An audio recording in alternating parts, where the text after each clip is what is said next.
What is up, y'all? It's your boy Spicy Noodles, and we're back again with another deck tech video. And today we're going to be talking about what is easily my favorite deck I've built of 2024. That is Jolene the Plunder Queen. Yes, before we get into this deck is like 90% proxied. I don't care, neither should you. It's not that serious. So Jolene, she states, whenever a player attacks one or more of your opponents, that attacking player creates a treasure token. If you would create one or more treasure tokens, instead create those tokens plus an additional treasure token. You can sacrifice 5 treasures to put 5 1/1 counters on Jolene. So the premise of this deck is to make an absurd amount of treasure tokens and then do lots of fun things with them. Bumping up Jolene to make her, smack with the fucking power of Thor is not the only way to win in this deck, and I will get into that with you. As always, I've separated the land because they are just lands, but I do have a couple of goodies in here. Inventor's Fair, cool, you can go find an artifact, reveal it, put it in your hand. Treasure Vault, there we go. So you can tap a bunch of lands to make a bunch of treasures. Treasures are key. We'll get into that. But other than that, it's just lands. Nothing special, just land. Alright, now to the good bits. Alright, so we have lots of ways to hit with Jolene because commander damage is still a very good, easy, valid way to win this game. So we have Power Fist. Equipped creature has Trample, and whenever this creature deals combat damage to a player, put that many 1/1 counters on it. So Trample is delightful because it gets over blockers, and it will continually make Jolene bigger, which is not a bad thing. Oh, land, I forgot to separate. Just another land. My super awesome, totally legal Soul Ring, because, Mana Crypt got banned. Thought this was hilarious. Anyway, every deck should have a Soul Ring. Academy Manufacturer. So with this deck, like I said, we are going to be making an absurd amount of treasures. And with Assembly Manufacturer here, if we would make a clue, food, or a treasure, instead we create one of each. Now, the food and clues are not super key to this deck, but there is a win con in here that revolves around the amount of artifacts I have, so it is kind of crucial. Seize the Spotlight. So each opponent chooses Fame or Fortune, and for each player who chose Fame, I gain control of a creature that player controls until end of turn. Untap those creatures and they gain haste until end of turn. For each player who chose Fortune, I draw a card and create a treasure. So basically, it'll give my opponents the option. I can either take control of one of their creatures and hit them with it, or I can make treasures. Fathom Fleet Sword Jack. Whenever he attacks, it deals damage equal to the player or planeswalker it's attacking equal to the number of artifacts I control. That's where Academy Manufacturer and all those extra artifacts come into play. Reign of Riches. When Reign of Riches enters, create 2 treasure tokens. The first spell you cast each turn that mana from a treasure was spent to cast it has Cascade. So Cascade is basically if, say I cast a 6 mana spell. If it had Cascade, I flip cards off the top of my deck until I hit a spell that is value 6 or less, and I can cast that spell for free. Signal the Clans. Search your library for 3 creature cards and reveal them. If you reveal 3 cards with different names, choose one of them at random, and put that card into your hand and shuffle the rest into your library. Kind of a good gamble, especially you can get some of your better creatures for very cheap if you can get lucky and pick the right card. Finale of Devastation. Search your library and or graveyard for a creature card with mana value X or less. Put it onto the battlefield. If you search your library this way, shuffle. If X is 10 or more, creatures you control get a +X, and gain haste until end of turn. So it's a good way to find a big creature, make him even bigger so you can swing for an absurd amount of damage in one go. Doubling Season. So it's just a token doubler, so as I make treasures, foods, whatever, it will make twice as many. Sir Ginger the Meal Ender, one of my favorite cards to come out of Wild of Eldraine. I love the artwork, and he goes great in this deck. Sir Ginger the Meal Ender has Hexproof, Trample, and Haste as long as an opponent controls a Planeswalker. Not super relevant to this deck because not a lot of people run Planeswalkers that much anymore. But, second part. Whenever another artifact you control is put into a graveyard from the battlefield, put a 1/1 counter on Sir Ginger and scry 1. So, as you sacrifice treasures for mana, that will put 1/1 counters on Sir Ginger. Then you can pay 2 and sacrifice him, and you gain life equal to his power. So, you spend a bunch of treasures like you normally would, just make him bigger. When you get in a bind, sack him, gain life. The Reaver Cleaver. So equipment. Equipped creature gets +1/+1, has trample, and whenever this player deals combat damage to a player or planeswalker, create that many treasure tokens. More treasure makers. Goldspan Dragon. Flying in haste. Whenever Goldspan Dragon attacks or becomes a target of a spell, create a treasure token. Treasures you control have tap, sacrifice this artifact, and add 2 mana of any color. So basically, he will let you get 2 mana off of a treasure instead of 1, which is a pretty good deal. Parallel Lives, another token doubler, so that I make treasure, I just make twice as much. Jahara, Friend of the Forest. Tokens you control have tap to add a green mana. So, instead of sacrificing the treasures, I can just tap them for mana and keep them around. That's not bad. Gadrak, the Crown Scourge. Flying. He cannot attack unless you control 4 or more artifacts, which in this deck is super easy to obtain. At the beginning of your end step, create a treasure token for each non-token creature that died this turn. Stimulus Package. It's an enchantment. When Stimulus Package enters the battlefield, create 2 treasure tokens. I can then sacrifice a treasure to create a 1/1 green and white citizen token. So, if I'm short on blockers, but I have a lot of treasures, I can sack those to get free blockers. Heroic Intervention. Keeps all my stuff safe for a turn. Untimely Malfunction. Choose 1. Destroy a target artifact or change the target of target spell or ability with a single target. Or 1 or 2 target creatures can't block this turn. So therefore, if, say, somebody cast a spell to deal 10 damage to Jolene, I could then cast Untimely Malfunction to redirect that to something else so Jolene would stay safe. Mox Diamond. When it comes into play, discard a land. Choose and discard a land or sack Mox Diamond. I can tap it to add 1 mana of any color to my mana pool. Magda, the Brazen Outlaw. She is really good early game. Other dwarves I control get a +1/+0, which isn't relevant because I'm pretty sure she's the only dwarf in here. But whenever a dwarf I control becomes tapped, create a treasure. So anytime I attack with her and she will become tapped, I create a treasure, and then I can sacrifice 5 treasures to search my library for an artifact or dragon card and put that onto the battlefield and then shuffle. So it's a great way to cheat out high-cost dragons with really good abilities for next to nothing. Because getting 5 treasures in this deck is super fast and easy. Goblin Anarchomancer. So each spell I cast that's red or green, it costs 1 less to cast. So reduces the casting cost of, high-cost dragons, etc. Aggravated Assault. You can pay 3 and 2 red. Untap all creatures you control. After this main phase, there's an additional combat phase followed by an additional main phase. So it will basically net you infinite combats if you have another piece of the combo out, which we will get to when we get to them in here. We'll set this aside to talk about it later. The Brothers' War. It's a saga enchantment, so every upkeep it progresses through, and then when you get to the third one, you sacrifice it. So at number 1, you create 2 tapped Power Stone tokens. At stage 2, you choose 2 target players. Until next turn, each creature they control attacks the other chosen player if able. So basically, you can pick 2 players in your pod and pit them against each other, so they can't hit you on their turn, which is kind of nice because you tend to become the threat fairly quickly with this deck. Then at stage 3, the Brothers' War deals X damage to any target and X damage to any other target, where X is the number of artifacts you control.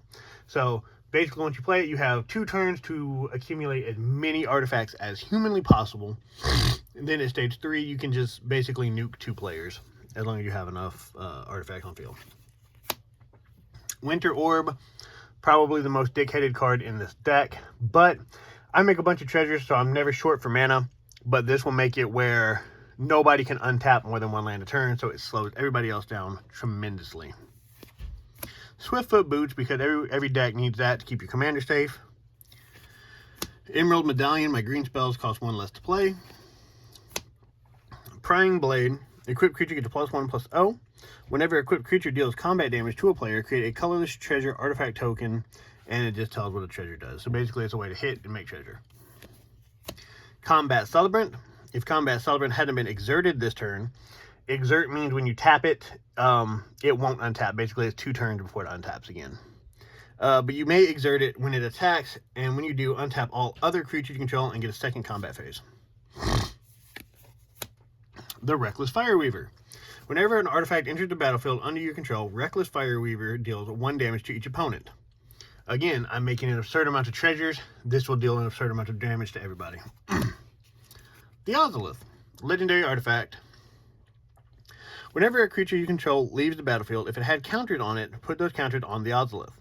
At the beginning of combat on your turn, if the Ozolith has counters on it, you may move all the counters from the Ozolith to target creature. So, if I've been sacking a lot of treasures to make Jolene really big and powerful, and somebody was to kill her, I can move all of her 1/1 counters onto this, summon her again next turn, or whenever, and then move the counters back to Jolene so she's still big and terrifying. The Goldvein Hydra. Vigilance, Trample, and Haste. Goldvein Hydra enters the battlefield with X 1/1 counters on it, where X is your mana value, whatever you tap for it. When Goldvein Hydra dies, create a number of tapped treasure tokens equal to its power. So just more token generators. Brass's Bounty. For each land you control, create a treasure token. Just another way to net treasure. Viridian Revel. Whenever an artifact is put into an opponent's graveyard from the battlefield, you may draw a card. This is a draw engine because remember, anytime somebody attacks an opponent that is not me, they get a treasure.